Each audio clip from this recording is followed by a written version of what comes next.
Hey everybody, my name is Jacques Belliveau, future President of the United States. I dabble in comedy, I dabble in facts, and I sometimes dabble in loose-fitting pants because I don't like the way tight ones fit. That's fact too.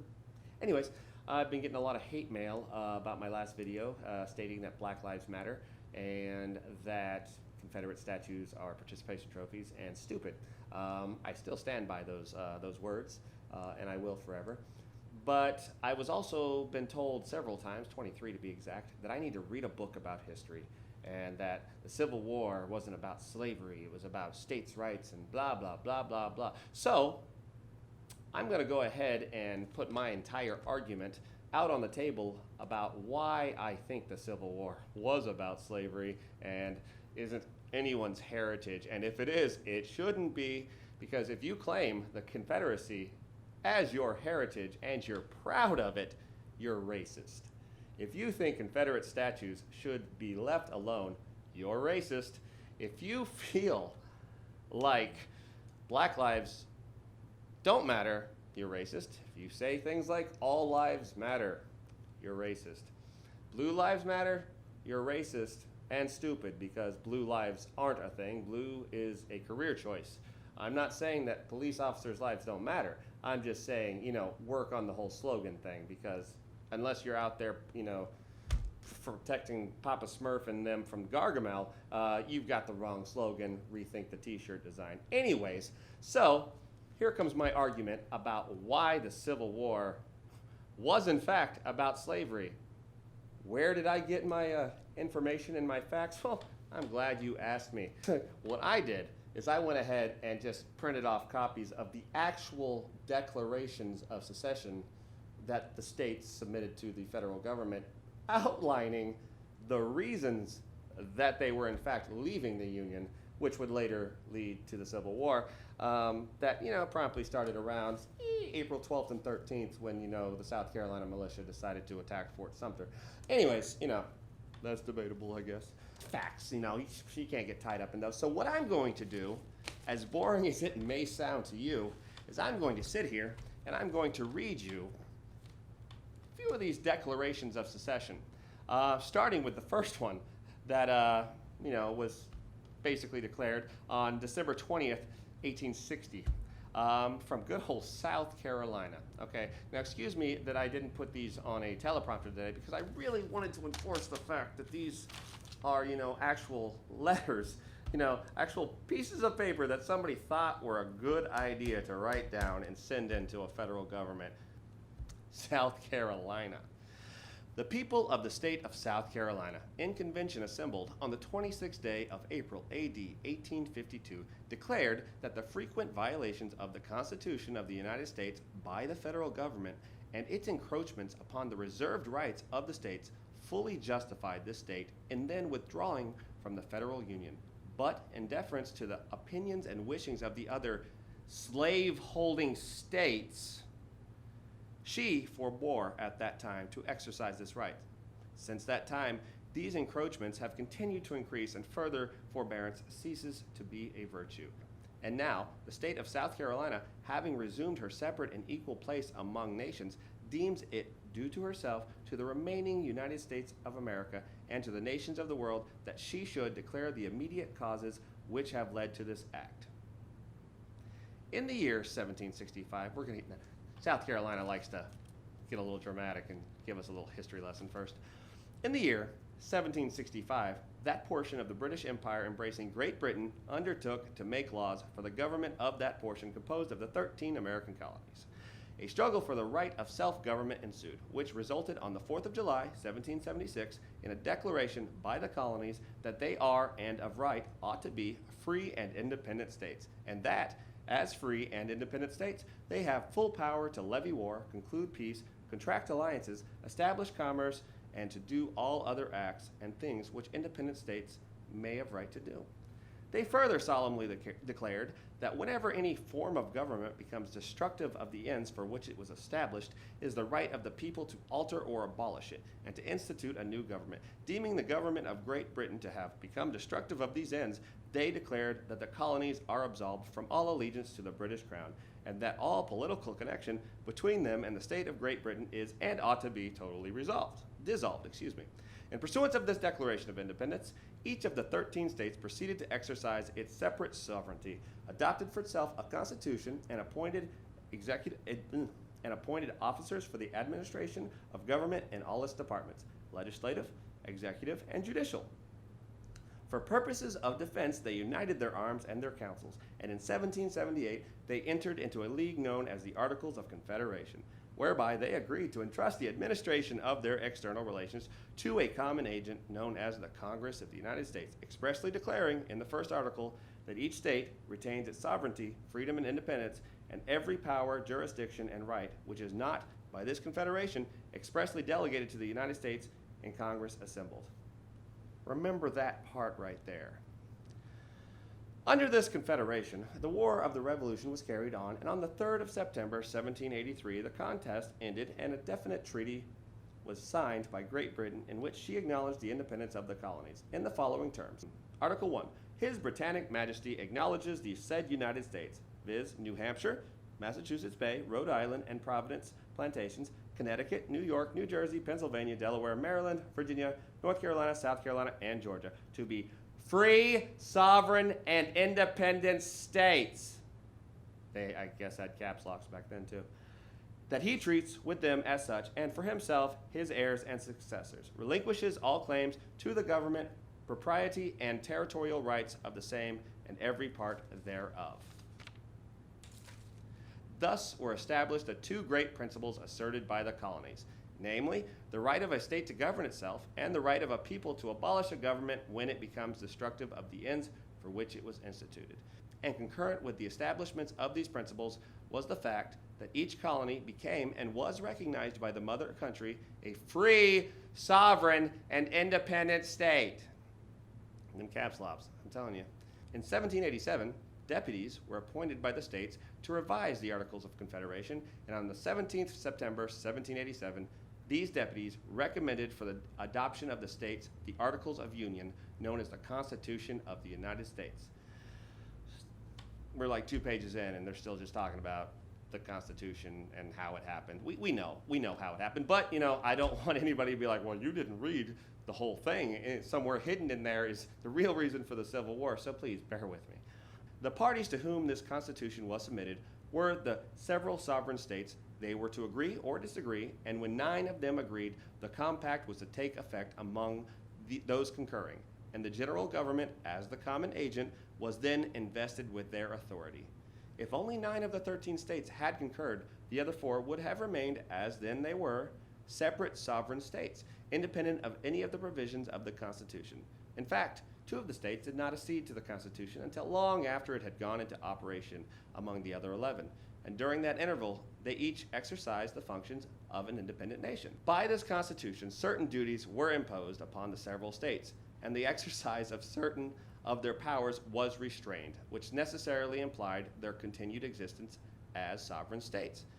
But to remove all doubt, an amendment was added, which declared that the powers not delegated to the United States by the Constitution, nor prohibited by it to the states, are reserved to the states, respectively, or to the people. On the 23rd of May, 1788, South Carolina, by a convention of her people, passed an ordinance assenting to this Constitution, and afterwards altered her own Constitution to conform herself to the obligations she had undertaken. Woo! Thus was established, by compact between the states, a government with definite objects and powers limited to the express words of the grant. This limitation left the whole remaining mass of power subject to the clause reserving it to the states or to the people, and rendered unnecessary any specification of reserved rights. We hold that the government thus established is subject to the 2 great principles asserted in the Declaration of Independence, and we hold further that the mode of its formation subjects it to a 3rd fundamental principle, namely, the law of compact. We maintain that in every compact between 2 or more parties, the obligation is mutual, that the failure of one of the contracting parties to perform a material part of the agreement entirely releases the obligation of the other, and that where no arbiter is provided, each party is remitted to his own judgment to determine the fact of failure with all its consequences. Almost there, I promise. In the present case, That fact is established with certainty. We assert that 14 of the states have deliberately refused for years past to fulfill their constitutional obligations, and we refer to their own statutes for the proof. Getting sticky. The Constitution of the United States, in its 4th article, provides as follows: no person held to service or labor in one state under the laws thereof, escaping into another, shall, in consequence of any law or regulation therein, be discharged from such service or labor, but shall be delivered up on claim of the party to whom such service or labor may be due. This stipulation was so material to the compact that without it, that compact would not have been made. The greater number of the contracting parties held slaves, and they had previously evinced their estimate of the value of such a stipulation by making it a condition in the ordinance for the government of the territory ceded by Virginia, which now composes the states north of the Ohio River. The same article of the Constitution stipulates also for rendition by the several states of fugitives from justice from the other states. The general government, as the common agent, passed laws to carry into effect these stipulations of the states. For many years, these laws were executed, but an increasing hostility on the part of the non-slave holding states to the institution of slavery has led to a disregard for their obligations, and the laws of the general government have ceased to affect the objects of the Constitution. The states of Maine, New Hampshire, Vermont, Massachusetts, Connecticut, Rhode Island, New York, Pennsylvania, Illinois, Indiana, Michigan, Wisconsin, and Iowa have enacted laws which either nullify the acts of Congress or render useless any attempt to execute them. In many of these states, the fugitive is discharged from service or labor claimed, and in none of them has the state government complied with the stipulation made in the Constitution. The state of New Jersey, at an early day, passed a law in conformity with her constitutional obligation, but the current of anti-slavery feeling has led her more recently to enact laws which render inoperative the remedies provided by her own law and by the laws of Congress. In the state of New York, even the right of transit for a slave has been denied by her tribunals, and the states of Ohio and Iowa have refused to surrender to justice fugitives charged with murder and with inciting servile insurrection in the state of Virginia. Thus, the constituted compact has been deliberately broken and disregarded by the non-slave holding states, and the consequence follows that South Carolina is released from her obligation.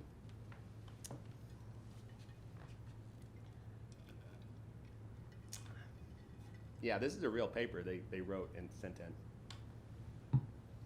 But it's not racist. No, it's not. The ends for which the Constitution was framed are declared by itself to form a more perfect union, establish justice, ensure domestic tranquility, provide for the common defense, promote the general welfare, and secure the blessings of liberty to ourselves and our posterity. These ends it endeavored to accomplish by a federal government in which each state was recognized as an equal and had separate control over its own institutions. The right of property in slaves was recognized by giving to free persons distinct political rights, by giving them the right to represent and burthening them with direct taxes for 3/5 of their slaves, by authorizing the importation of slaves for 20 years, and by stipulating for the rendition of fugitives from labor. We affirm that these ends for which this government was instituted have been defeated, and the government itself has been made destructive of them by the action of the non-slave holding states. Those states have assumed the right of deciding upon the propriety of our domestic institutions and have denied the rights of property established in 15 of the states and recognized by the Constitution. They have denounced as sinful the institution of slavery.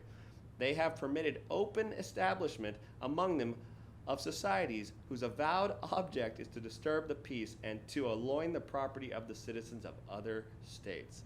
They have encouraged and assisted thousands of our slaves to leave their homes, and those who remain have been incited by emissaries, books, and pictures to servile insurrection.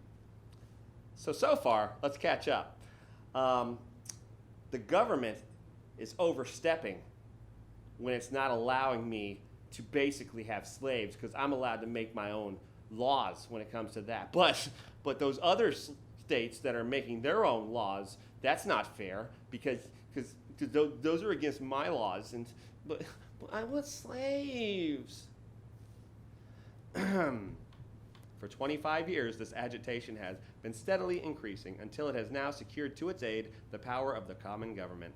Observing the forms, emphasis in the original apparently, of the Constitution, a sectional party has found within the article establishing the executive department the means of subverting the Constitution itself. A geographical line has been drawn across the Union, and all the states north of that line have united in the election of a man to the high office of President of the United States whose opinions and purposes are hostile to slavery. He is to be entrusted with the administration of the common government because he has declared that government cannot endure permanently half slave, half free, and that the public mind must rest in the belief that slavery is in the course of ultimate extinction. But having read this, all written back in 1860, I thought, you guys said that Abraham Lincoln wasn't against slavery, but he got elected on an anti-slavery platform that had apparently been building for 25 years. I don't know, maybe this is wrong. Yeah, that's what it is. This sectional combination for the submersion of the Constitution has been aided in some of the states by elevating to citizenship persons who by the supreme law of the land are incapable of becoming citizens, and their votes have been used to inaugurate a new policy hostile to the South and destructive of its beliefs and safety. On the 4th day of March next, this party will take possession of the government. It has announced that the South shall be excluded from the common territory, that the judicial tribunals shall be made sectional, and that a war must be waged against slavery until it shall cease throughout the United States. The guarantees of the Constitution will no longer exist. The equal rights of the states will be lost. The slaveholding states will no longer have the power of self-government or self-protection, and the federal government will have become their enemy. Sectional interest and animosity will deepen the irritation, and all hope of remedy is rendered vain by the fact that public opinion at the North has invested a great political error with the sanction of more erroneous religious belief. Bringing religion into it now, I see. We, therefore, the people of South Carolina, by our delegates in convention assembled, appealing to the Supreme Judge of the world for the rectitude of our intentions, have solemnly declared that the union heretofore existing between this state and the other states of North America is dissolved, and that the state of South Carolina has resumed her position among the nations of the world as a separate and independent state, with full power to levy war, conclude peace, contract alliances, establish commerce, and to do all other acts and things which independent states of right do. That was the first Declaration of Secession. I can see how you think that it has nothing to do with slavery. And you're right, it does have to do with the states' rights. The states' right to own people. What do they call owning people for? I'll look that back up. There's a word for it. I can't figure out what it is, though. Next up, we have Mississippi. A declaration of the immediate causes which induce and justify the secession of the state of Mississippi from the federal union. January 9th, 1861. In the momentous step which our state has taken of dissolving its connection with the government of which we so long formed a part, it is but just that we should declare the prominent reasons which have induced our course. Our position is thoroughly identified with the institution of slavery, the greatest material interest of the world. Its labor supplies the products which constitute by far the largest and most important portions of commerce of the earth. These products are peculiar to the climate verging on the tropical regions, and by an imperious law of nature, none but the black race can bear exposure to the tropical sun. You see, let me stop right now. You have to understand that the first synthetic sunscreen wasn't invented till 1928. So why should white people have to, do their own work? The sun, okay? Yeah, it's hot. As a ginger, I know. What the fuck is wrong with people? Sorry. These products have become necessities of the world, and a blow at slavery is a blow at commerce and civilization. That blow has been long aimed at the institution and was at the point of reaching its consummation. There was no choice left to us but submission to the mandates of abolition or a dissolution of the Union, whose principles had been subverted to work out our ruin. That we do not overstate the dangers to our institution, a reference to a few facts will sufficiently prove. The hostility to this institution commenced before the adoption of the Constitution. What? It's not a new sentiment? And was manifested in the well-known Ordinance of 1787 in regard to the Northwestern Territory. The feeling increased until in 1819-20, it deprived the South of more than half the vast territory acquired from France. The same hostility dismembered Texas and seized upon all the territory acquired from Mexico. You see, what happened was at a certain point, America said, hey, anytime we get new land, no slaves there, okay? And that's what they're referring to right here. It has grown until it denies the right of property in slaves and refuses protection to that right on the high seas, in the territories, and wherever the government of the United States had jurisdiction. It refuses the admission of new slave states into the Union and seeks to extinguish it by confining it within its present limits, denying the power of expansion. It tramples the original equality of the South underfoot. It has nullified the fugitive slave law in almost every free state in the Union and has utterly broken the compact which our fathers pledged their faith to maintain. Excuse me if you can't help but laugh, but how can anybody think that this is not over slavery? You're stupid. If you say from this day forth, if you say the Civil War was not over slavery, you are stupid. S-T-U-P-I-D, stupid.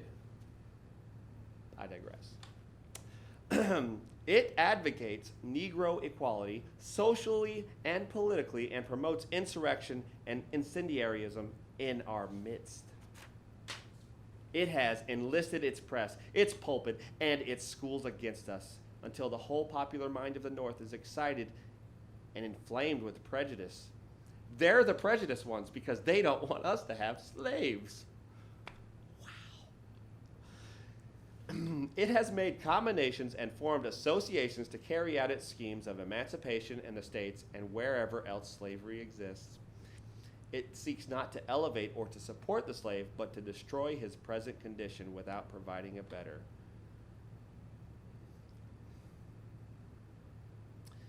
Let them be slaves because you're not going to offer them a job? It has invaded a state and invested with the honors of martyrdom the wretch whose purpose was to apply flames to our dwellings and the weapons of destruction to our lives. It has broken every compact into which it has entered for our security. It has given indubitable evidence of its design to ruin our agriculture, to prostrate our industrial pursuits, and to destroy our social system. It knows no relenting or hesitation in its purposes.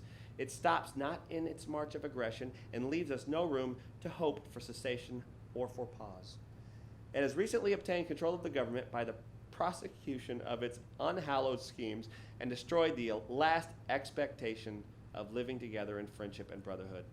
Utter subjugation awaits us in the Union.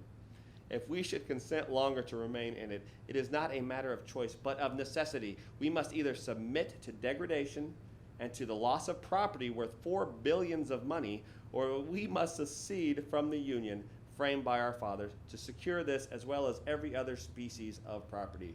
For far less cause than this, our fathers separated from the crown of England. Our decision is made.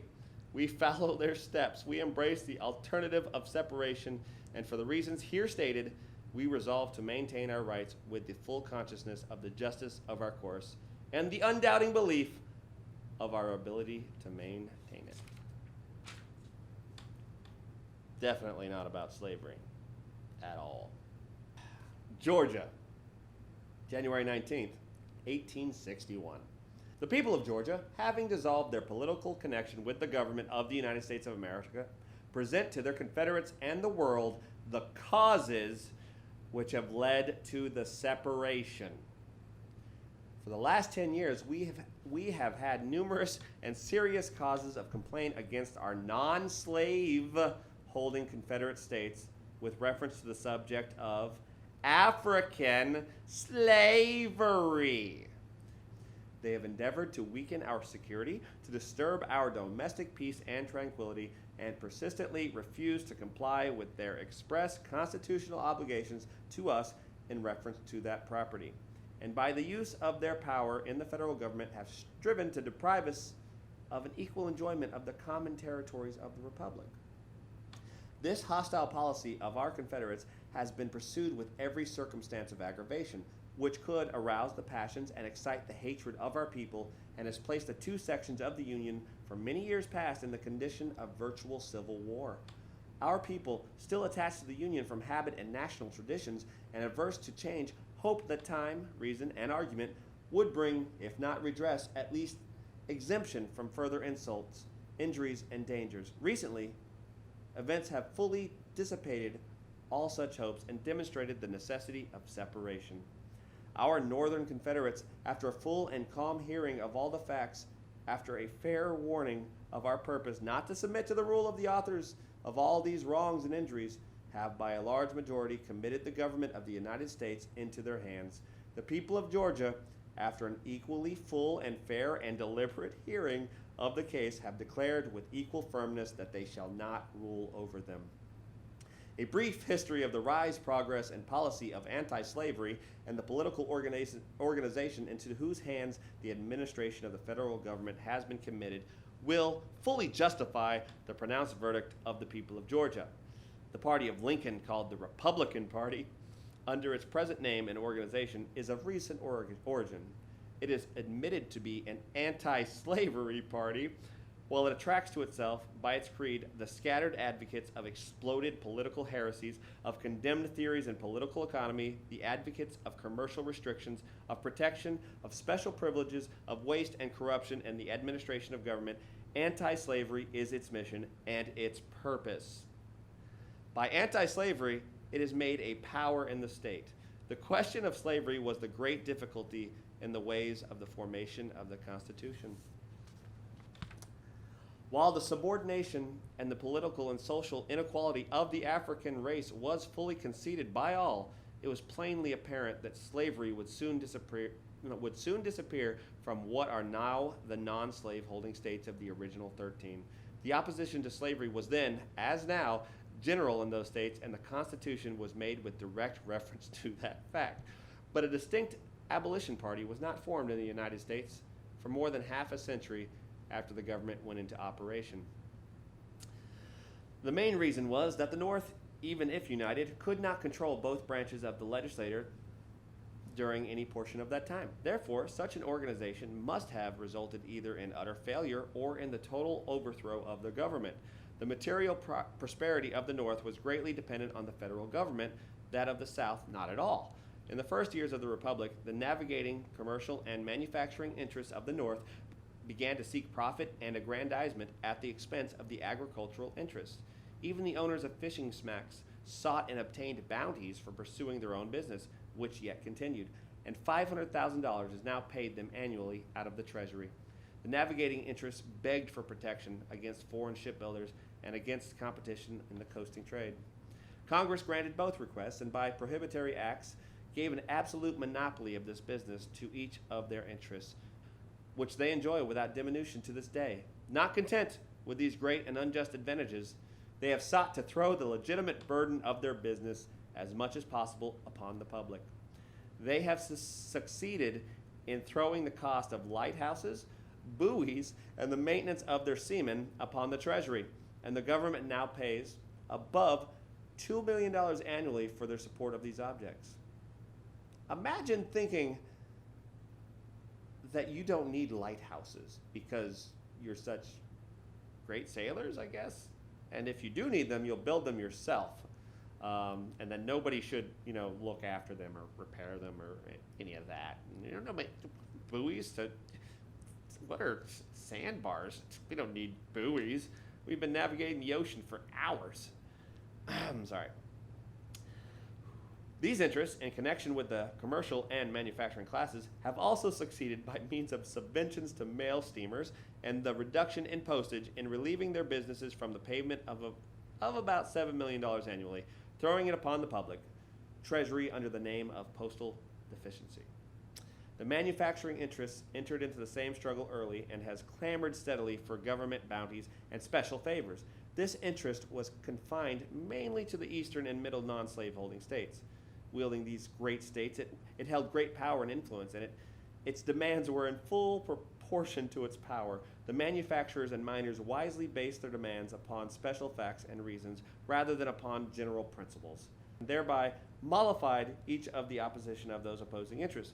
They pleaded in their favor the infancy of their business in this country, the scarcity of labor and capital, the hostile legislations of other countries towards them, the great necessity of their fabrics in the time of war, and the necessity of high duties to pay the debt incurred in our war for independence. These reasons prevailed, and they received for many years enormous bounties by the general acquiescence of the whole country. But when these reasons ceased, they were no less clamorous for government protection, but their clamors were less heated. The country had put the principle of protection upon trial and condemned it. After having enjoyed protection to the extent of from 15 to 200% upon their entire business for above 30 years, the Act of 1846 was passed. It avoided sudden change, but the principle was settled, and free trade, low duties, and economy in public expenditures was the verdict of the American people.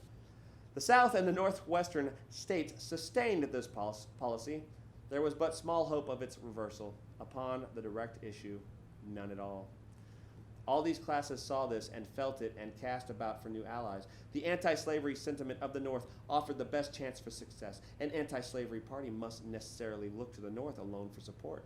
But a united North was now strong enough to control the government and all of its departments, and a sectional party was therefore determined upon. Time and issues upon slavery were necessary to its completion and final triumph. The feeling of anti-slavery, which it was well known, was very general among the people of the North, had been long dormant or passive. It needed only a question to arouse it into aggressive activity. This question was before us. We had acquired a large territory by successful war with Mexico. Congress had to govern it. How, in relation to slavery, was the question, then demanding solution. This state of facts gave form and shape to the anti-slavery sentiment throughout the North, and the conflict began. Northern anti-slavery men of all parties asserted the right to exclude slavery from the territory by congressional legislation and demanded the prompt and efficient exercise of this power to that end. This insulting and unconstitutional demand was met with great moderation and firmness by the South. We had shed our blood and paid our money for its acquisition. We demanded a division of it on the line of the Missouri, restriction for equal participation in the whole of it. These propositions were refused, the agitation became general, and the public danger was great. The case of the South was impregnable. The price of the acquisition was the blood and treasure of both sections, of all, and therefore it belonged to all upon the principle of equity and justice. The Constitution delegated no power to Congress to exclude either party from its free enjoyment. Therefore, our right was good under the Constitution. Our rights were further fortified by the practice of the government from the beginning. Slavery was forbidden in the country northwest of the Ohio River by what is called the Ordinance of 1787. That ordinance was adopted under the old Confederation by the assent of Virginia, who owned and ceded the country. And therefore, this case must stand on its own special circumstances. The government of the United States claims territory by virtue of the Treaty of 1783 with Great Britain, acquired territory by cession from Georgia and North Carolina, by treaty from France, and by treaty from Spain. These acquisitions largely exceeded the original limits of the Republic. In all of these acquisitions, the policy of the government was uniform. It opened them to the settlement of all the citizens of all the states of the Union. They immigrated thither with their property of every kind, including slaves.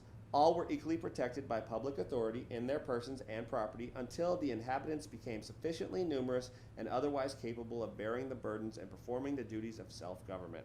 When they were admitted into the Union upon equal terms with the other states, with whatever Republican constitution they might adopt for themselves. Under this equally just and beneficent policy, law, and order, stability and progress, peace and prosperity marked every step of the progress of these new communities until they entered as great and prosperous commonwealths into the sisterhood of American states. In 1820, the North endeavored to overturn this wise and successful policy and demanded that the states of Missouri should not be admitted into the Union unless she first prohibited slavery within her limits by her Constitution. After a bitter and protracted struggle, the North was defeated in her special object, but her policy and position led to the adoption of a section in the law for the admission of Missouri, prohibiting slavery in all that portion of the territory acquired from France lying north of 36 degrees, 30 minutes north latitude, and outside of Missouri. The venerable Madison at the time of its adoption declared it unconstitutional. Mr. Jefferson condemned the restriction and foresaw its consequences and predicted that it would result in the dissolution of the Union. His prediction is now history. The North demanded the application of the principle of prohibition of slavery to all the territory acquired from Mexico and all other parts of the public domain then and in all future time. It was the announcement of her purpose to appropriate to herself all the public domain then owned and thereafter to be acquired by the United States. The claim itself was less arrogant and insulting than the reason with which she supported it. That reason was her fixed purpose to limit, restrain, and finally abolish slavery in the United States, where it exists. The South, with great unanimity, declared her purpose to resist the principle of prohibition to the last extremity. This particular question, in connection with a series of questions affecting the same object, was finally disposed of by the defeat of prohibitory legislation. The presidential election of 1852 resulted in the total overthrow of the advocates of restriction and their party friends. Immediately after this result, the anti-slavery portion of the defeated party resolved to unite all the elements in the North opposed to slavery on to stake their future political fortunes upon their hostility to slavery everywhere. This is the party to whom the people of the North have committed the government. They raised their standard in 1856 and were barely defeated. They entered the presidential contest again in 1860 and succeeded. The prohibition of slavery in the territories, hostility to it everywhere, the equality of the black and white races, disregard of all constitutional guarantees in its favor were boldly proclaimed by its leaders and applauded by its followers. With these principles on their banners and these utterances on their lips, the majority of the people of the North demand that we shall receive them as our rulers. The prohibition of slavery in the territories is the cardinal principle of this organization. For 40 years, this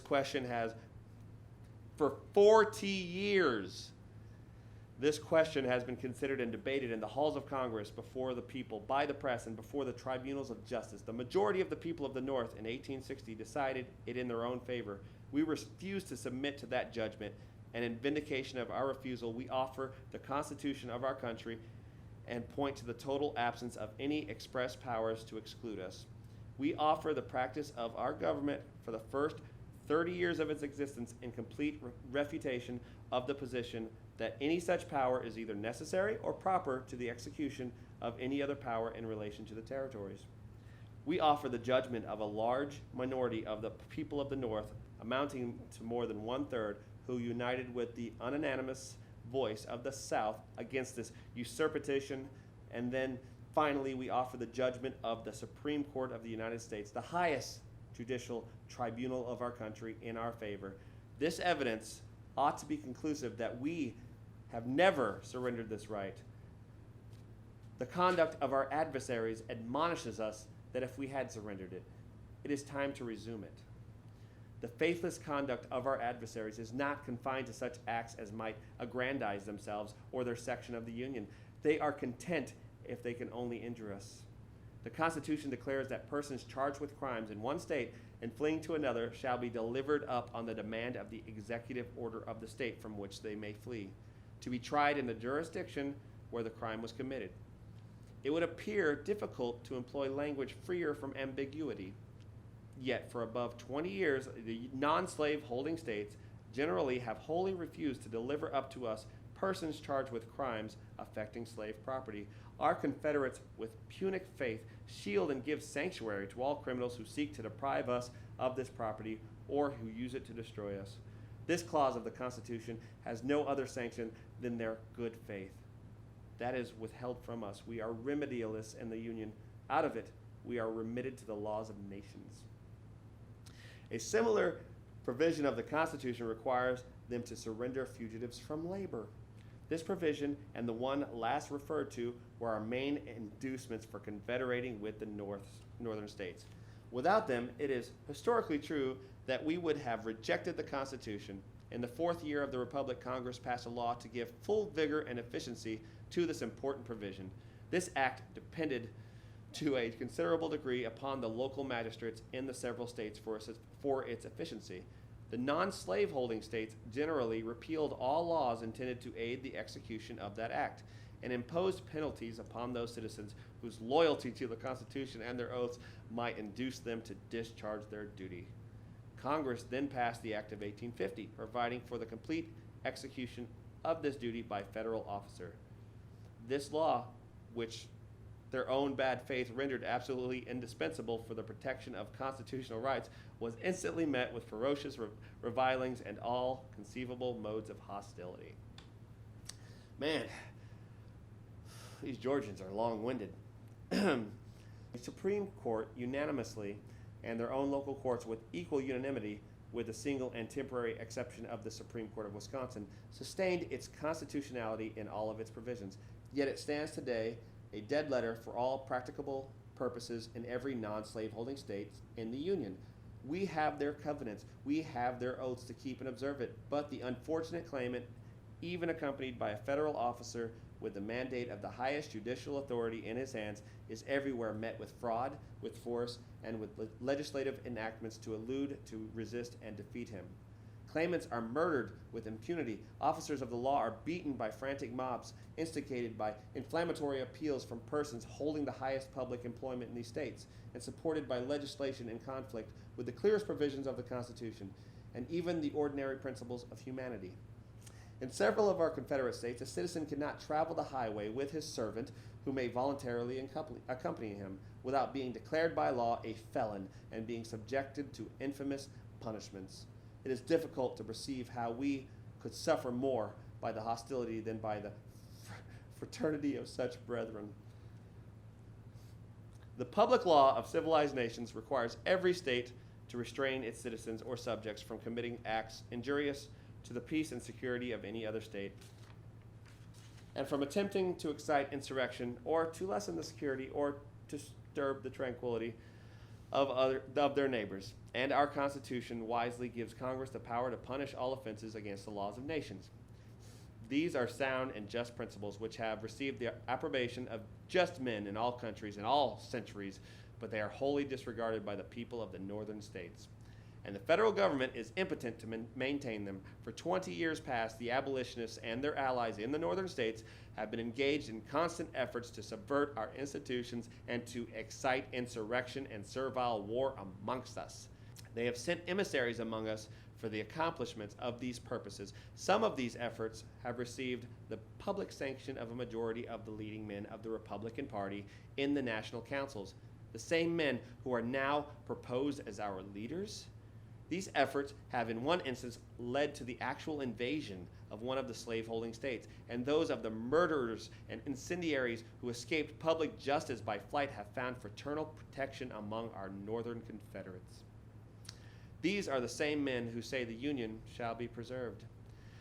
Such are the opinions and such are the practices of the Republican Party, who have been called by their own votes to administer the federal government under the Constitution of the United States. We know their treachery. We know the shallow pretenses under which they daily disregard its plainest obligations. If we submit to them, it will be our fault and not theirs. The people of Georgia have ever been willing to stand by this bargain, this contract. They have never sought to evade any of its obligations. They have never hitherto sought to establish any new government. They have struggled to maintain the ancient right of themselves and the human race through and by that Constitution. But they know the value of parchment rights in treacherous hands, and therefore they refuse to commit their own to the rulers whom the North offers us. Why? Because by their declared principles and policy, they have outlawed $3 billion of our property in the common territories of the Union, put it under the ban of the Republic in the states where it exists, and out of the protection of federal law everywhere, because they give sanctuary to thieves and incendiaries who assail it to the whole extent of their power, in spite of their most solemn obligations and covenants, because their avowed purpose is to subvert our society and subject us not only to the loss of our property, but the destruction of ourselves, our wives, and our children, and the desolation of our homes, our altars, and our firesides. To avoid these evils, we resume the power which our fathers delegated to the government of the United States, and henceforth will seek new safeguards for our liberty, equality, security, and tranquility. Approved Tuesday, January 29th, 1861. Totally not about slavery, though.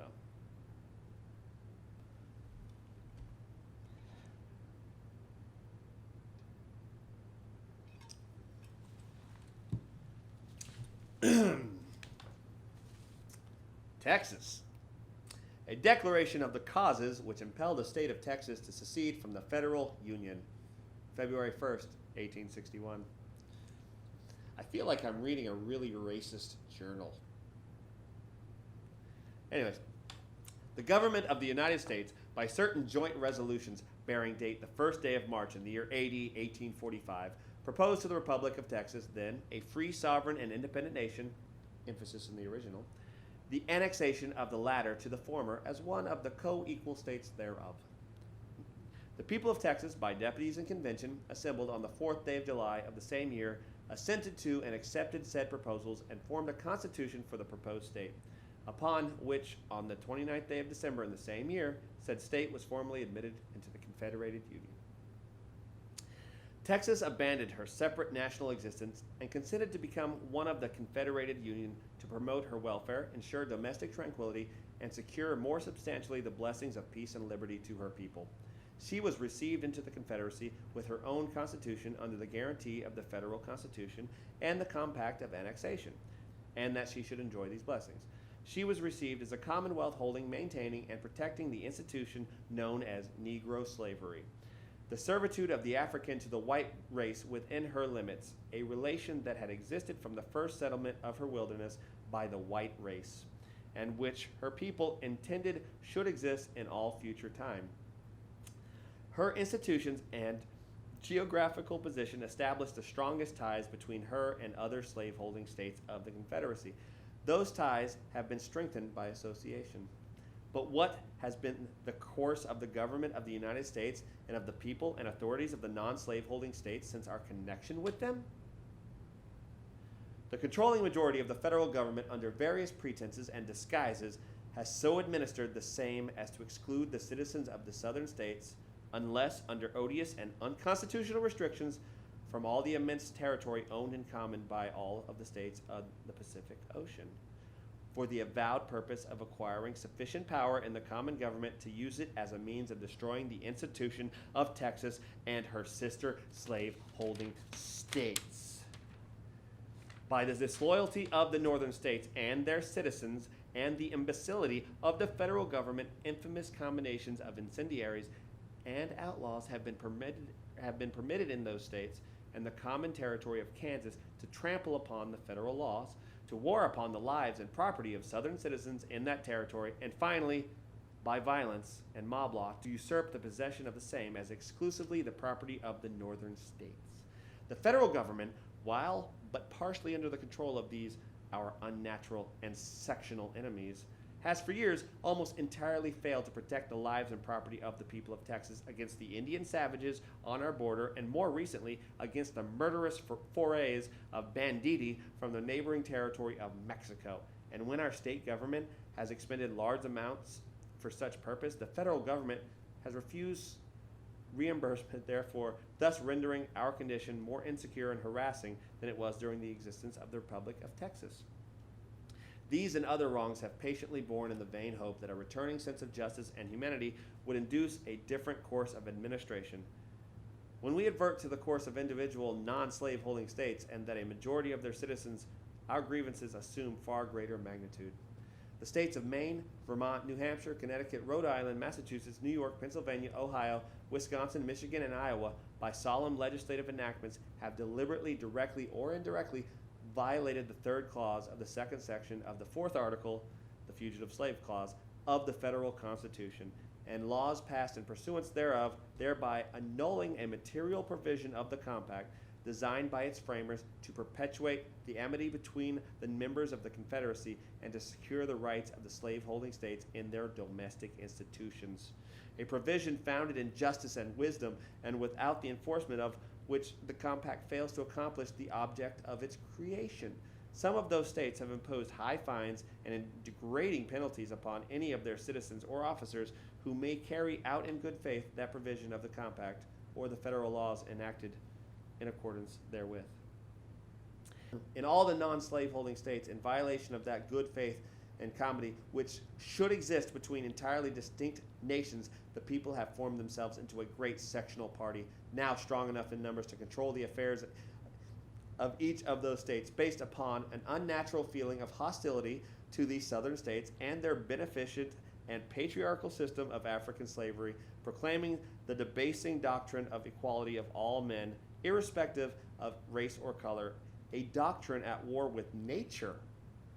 In opposition to the experience of mankind and in violation of the plainest revelations of divine law, they demand the abolition of Negro slavery throughout the Confederacy, the recognition of political equality between the white and the Negro races, and avow their determination to press on their crusade against us so long as a Negro slave remains in these states. Those northern bastards, how dare they want to recognize people as equals and not let me use them for free to dig holes and, grow all my crops and do all of my work for me. And also, why can't I beat them and own them? And it's not fair.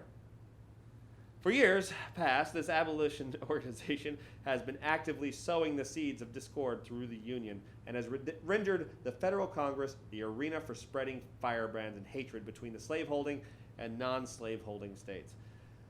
By consolidating their strength, they have placed the slaveholding states in a hopeless minority in the federal Congress and rendered representation of no avail in protecting Southern rights against their exactions and encroachments. They have proclaimed and at the ballot box sustained the revolutionary doctrine that there is a higher law than the Constitution and laws of our federal union, and virtually that they will disregard their oaths and trample upon our rights.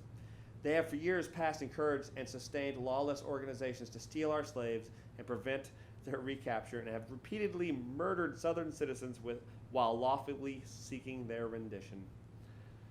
They have invaded Southern soil and murdered unoffending citizens, and through the press, their leading men and a fanatical pulpit have bestowed praise upon the actors and assassins in these crimes, while the governors of several of their states have refused to deliver parties implicated and indicted for participation in such offenses upon the legal demands of the state aggrieved.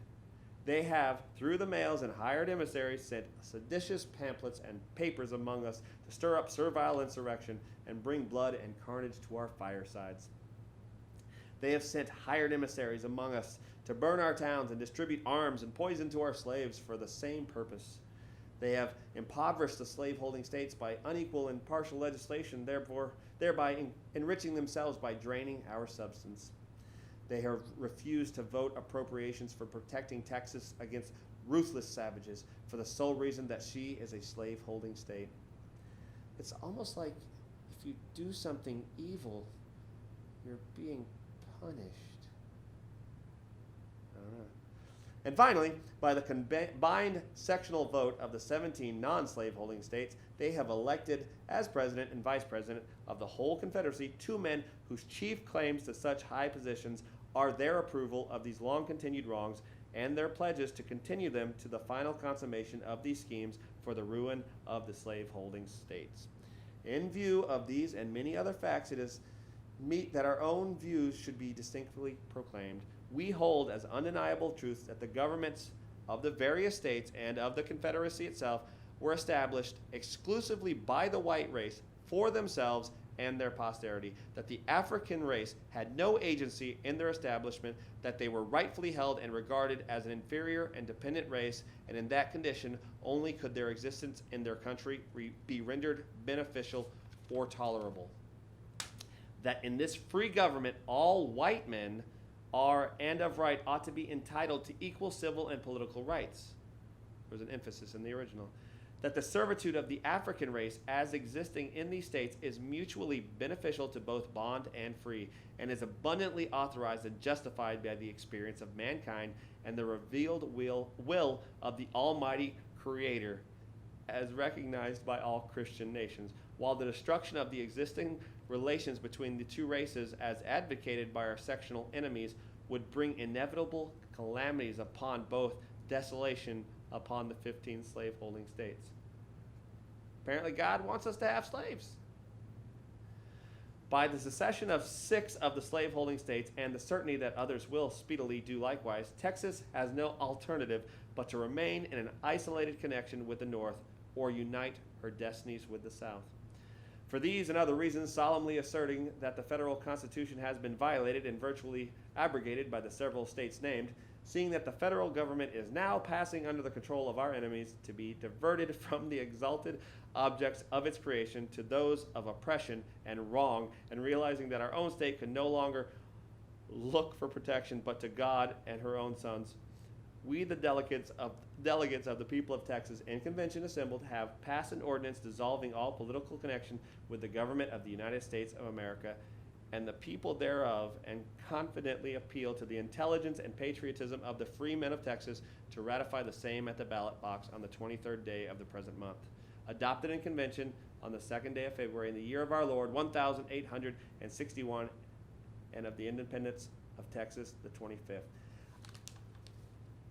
Imagine thinking that someone who wants you to not own a person that you think is lower than you because of the color of their skin is prejudiced.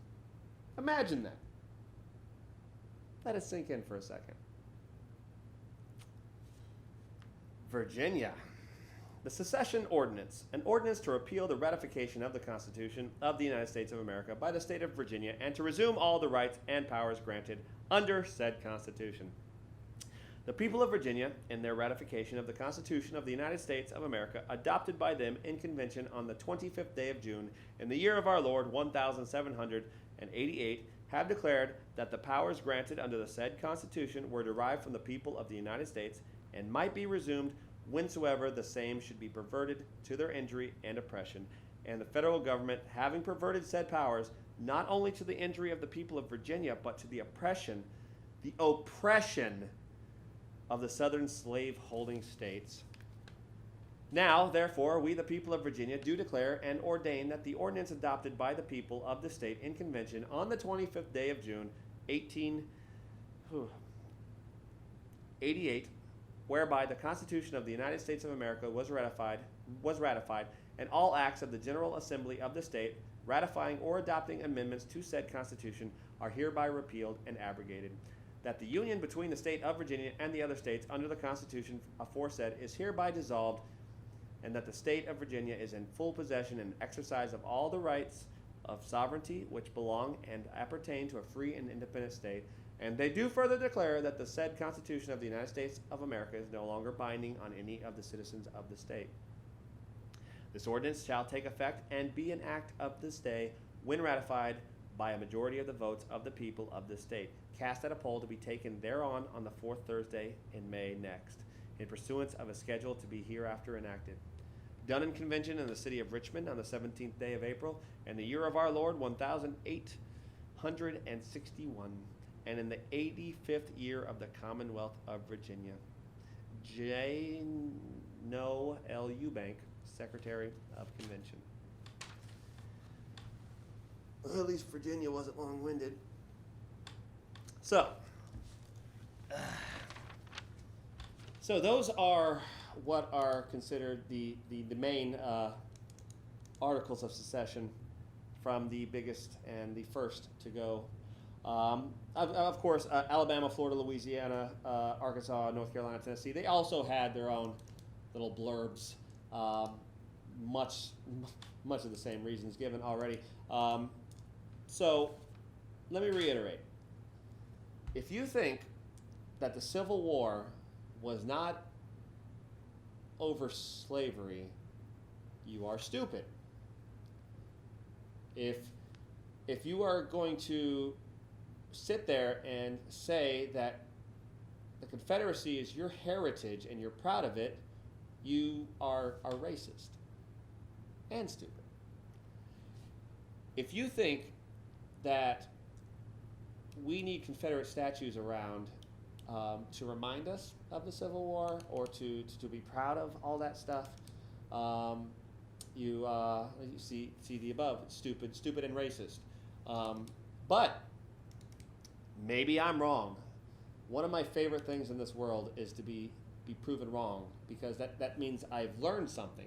So if you can back up an argument against the facts that I pulled from your own heritage that says that the Civil War was not about slavery, or that the Confederacy is not racist, or stupid for that matter, please email me at jacques@halfcalfproductions.com, and I will answer every single one of them.